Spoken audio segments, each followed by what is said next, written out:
nenhum outro lugar do mundo se utiliza tanto veneno nas lavouras quanto no Brasil. São mais de 1 milhão de toneladas por ano, o que daria mais de 5 quilos de agrotóxicos por habitante.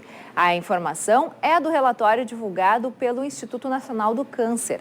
Nós estamos recebendo o Leonardo Melgarejo, que é engenheiro agrônomo da Associação Gaúcha de Proteção ao Ambiente Natural, a AGAPAN. Boa tarde. Boa tarde. Boa tarde, espectadores.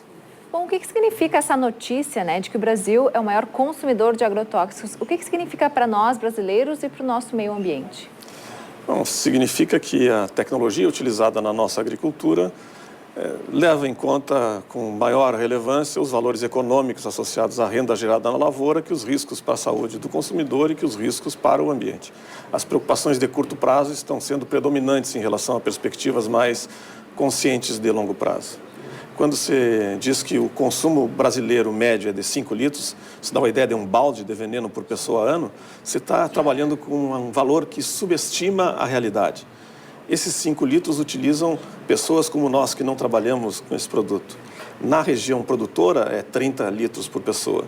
Na região do centro-oeste chega a 100 litros de veneno por pessoa. E são as principais culturas.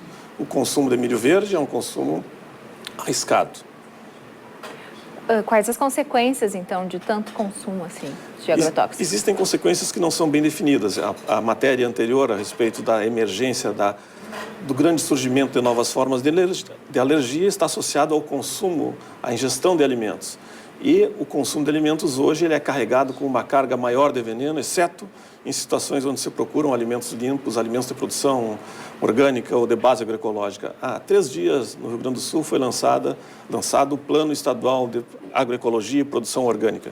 É possível que com programas institucionais dessa natureza, existe uma Política Nacional de Agroecologia e Produção Orgânica, por exemplo, você consiga estimular a produção de alimentos limpos e, portanto, acesso das pessoas a alimentos limpos. Queria fazer um outro link. A matéria anterior, muito meritória, que fala em alimentação de crianças, que fala na necessidade de se criar bancos de leite, ela é necessária, mas mesmo uma mãe que amamente o seu filho no seio não está assim livre de passar à sua criança resíduos de agrotóxicos perigosos.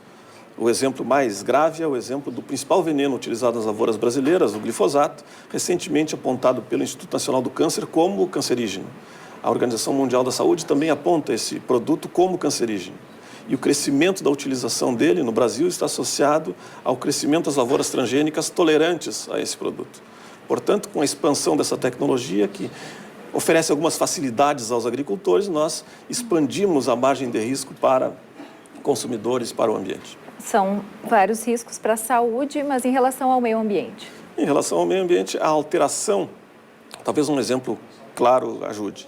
Quando se usa um mesmo produto num mesmo ambiente continuadamente ao longo do tempo, se favorecem algumas formas de vida e se desfavorecem outras. Nós não sabemos os impactos completos sobre a biota do solo, mas existem estudos que dizem que a população de bactérias do gênero Rhizobium, bactérias que fixam o nitrogênio do ar, colocam no solo e reduzem a necessidade de importação, essas seriam prejudicadas pelo uso de glifosato. E que fungos do gênero Fusarium, que causam fusariose, por exemplo, no trigo e exigem a aplicação de fungicida, um outro agrotóxico, são beneficiados. Então, com esse exemplo, nós temos um caso específico onde uma determinada comunidade de seres que está muito distante da nossa percepção, mas que nos ajuda é prejudicada, e uma outra que nos prejudica é beneficiado. Nós não sabemos, no geral, o que ocorre pela grande multiplicidade de possibilidades de problema. Nós não sabemos, a rigor, a qualidade da água que nós estamos tomando.